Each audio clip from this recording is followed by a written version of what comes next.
ॐ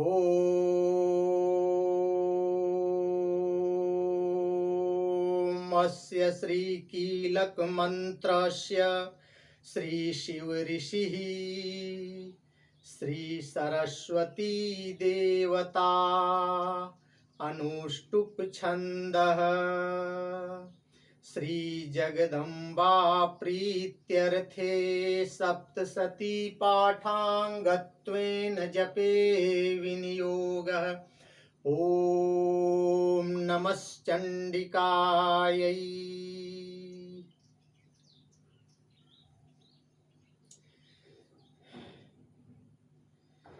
देखिए, कीलक का मूल महामंत्र यही है कि जो साधक कृष्ण पक्ष की चतुर्दशी अथवा अष्टमी में एकाग्र चित्त होकर भगवती की सेवा में अपना सर्वस्व समर्पित कर देता है, पुनः प्रसाद रूप में उसी को ग्रहण कर लेता है,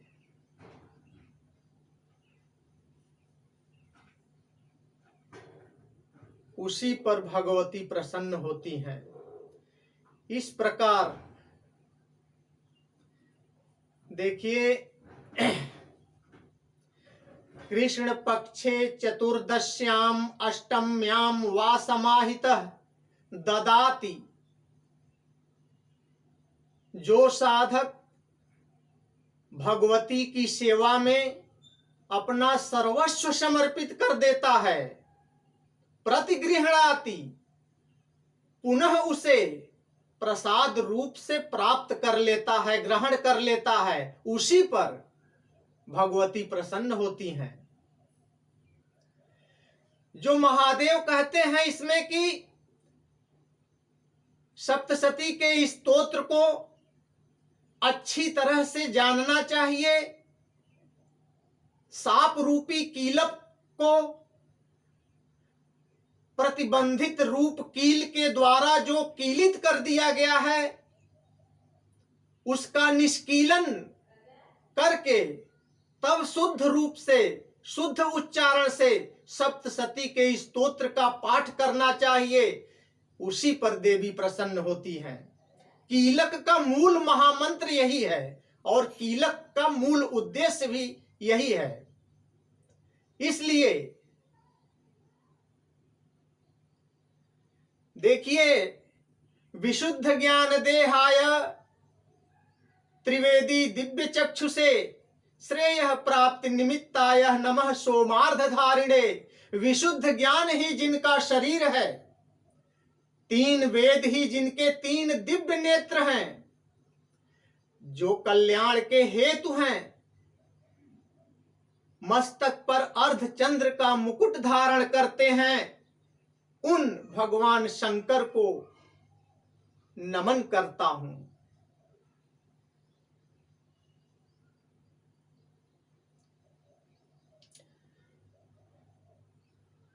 सर्वमेतद्विजानीयान् मंत्राणाम् अभिकीलकम् सोऽपि क्षेमं वाप्नोति सततं जाप्य तत्परः।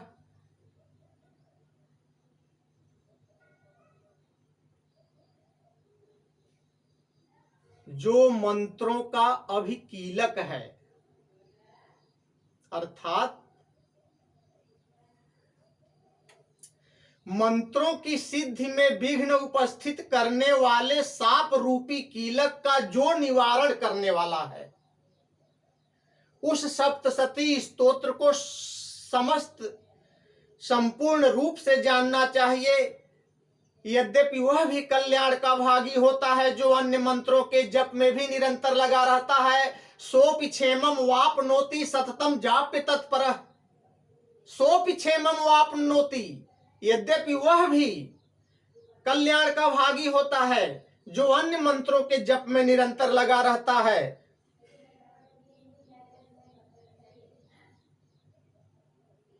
सिद्ध्यन्त्युच्चाटनादीनि वस्तूनि सकलान्यपि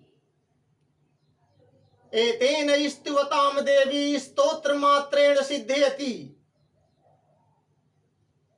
उसके भी उच्चाटन आदि कर्म सिद्ध होते हैं, उसे भी समस्त दुर्लभ वस्तुओं की प्राप्त हो जाती है, वह भी कल्याण का भागी होता है। तथापि जो अन्य मंत्रों का जप न करके सप्तशती के स्तोत्र से ही देवी की स्तुति करता है, उसे स्तुति मात्र से ही देवी सिद्ध हो जाती है। न मंत्रो न औषधम तत्र न किंचिद्यपि विद्यते बिना जाप्येन ही सिद्ध्येत सर्वमुच्चाटनादिकम। मंत्र या औषधि या अन्य किसी साधन के उपयोग की आवश्यकता नहीं रहती, बिना जप के ही समस्त उच्चाटन आदि कर्म सिद्ध हो जाते हैं। तब देखिए, लोगों के मन में यह शंका थी कि केवल सप्तशती के उपासना से या अन्य मंत्रों के उपासना से भी जब समान रूप से ही समान फल की प्राप्ति होती है, सब कार्य सिद्ध होते हैं, तब इनमें सर्वश्रेष्ठ कौन सा है? इस शंका को सामने रख करके जिज्ञासुओं को समझाने के लिए शिव जी ने समझाया कि यह सप्तशती नामक स्तोत्र ही सर्वश्रेष्ठ है। सिद्ध्यं समग्राण्यपि सिद्ध्यन्ति लोक शंका मिमाम हरः कृत्वा निमंत्रयामास सर्वमेव इदं शुभम।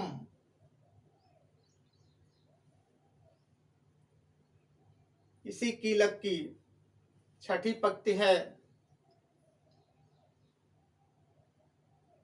स्तोत्रम वै चंडिकायास्तु तच्च गुप्तम चकारसः समाप्तिर्न च पुण्यस्य ताम यथा वन नियंत्रणाम। तभी से भगवती चंडिका के सप्तशती नामक स्तोत्र को महादेव ने गुप्त रख दिया है, गुप्त कर दिया है। इसके पाठ से जो पुण्य प्राप्त होता है उसकी कभी भी समाप्ति नहीं होती।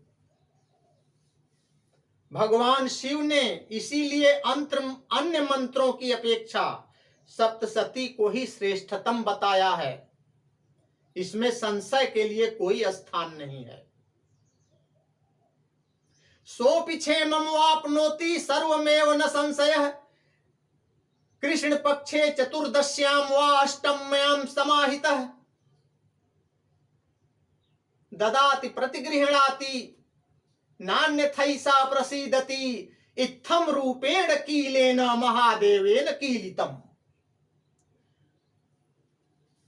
इस प्रकार सिद्ध के प्रतिबंधक रूप कील के द्वारा महादेव ने सप्तशती के स्तोत्र को कीलित कर रखा है। अब इसके निष्कीलन के लिए प्रतिबंधक रूप कील को खोलने के लिए साधक को चाहिए कि वह कृष्ण पक्ष की चतुर्दशी अथवा अष्टमी को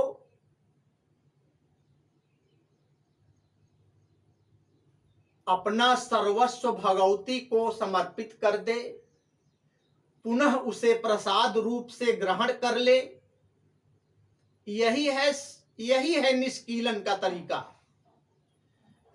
कि भगवती को सर्वस्व समर्पित कर दीजिए और पुनः उसे प्रसाद रूप से ग्रहण कर लीजिए। तब स्पष्ट उच्चारण के साथ सप्तशती स्तोत्रों का पाठ करना चाहिए और सिद्धि की प्राप्ति करनी चाहिए। कीलक में मूल और गूढ़ मंत्र और रहस्य यही है। अतः निष्कीलन करके ही सप्तशती का पाठ आरंभ करना चाहिए, क्योंकि कीलक का ज्ञान प्राप्त करने पर ही यह स्तोत्र निर्दोष होता है। इस प्रकार स्पष्ट उच्चारण के साथ चंडी पाठ करने वाला मनुष्य सिद्ध हो जाता है। सर्वत्र विचरते रहने पर भी उसे इस संसार में कहीं भय नहीं व्याप्त होता। वह अपमृत्यु का भागी नहीं होता। स्त्रियों में जो कुछ सौभाग्य आदि दृष्टिगोचर होता है वह सब देवी का ही प्रसाद समझिए। इसलिए उच्च स्वर से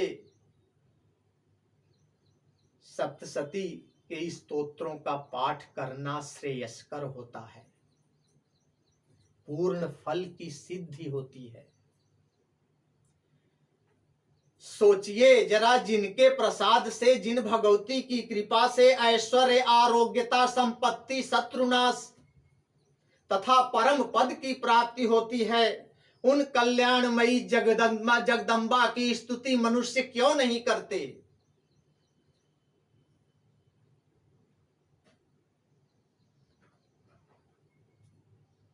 कीलक का मूल रहस्य यही है। और सिद्धि की प्राप्ति के लिए अथवा सिद्धि की प्राप्ति की इच्छा करने वाले पुरुषों को चाहिए कि सप्तशती का स्तोत्र पढ़ने से पहले उन स्तोत्रों को महादेव के द्वारा बताए गए उपायों से निष्कीलित कर लें, तब स्पष्ट उच्चारण के साथ सप्तशती के स्तोत्र को पढ़ें, अवश्य लाभ होगा। मनोकामना की पूर्ति होगी, मनोरथ अवश्य सिद्ध होंगे। महादेव ने कहा है कि इसमें संशय के लिए कोई स्थान नहीं है। इसी के साथ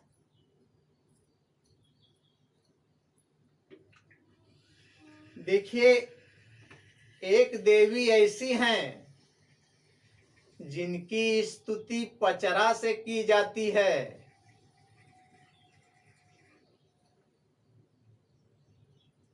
तो कीलक को समाप्त करने से पहले हमारा प्रयत्न ये है कि एक देवी की भक्त है, उनसे स्तुति रूप में एक पचरा का गान करा देना कुछ समीचीन रहेगा, उचित प्रतीत होता है। इसी के साथ तो लीजिए, एक पुजारन से पचरा सुनिए। गलियां की गलियां घूम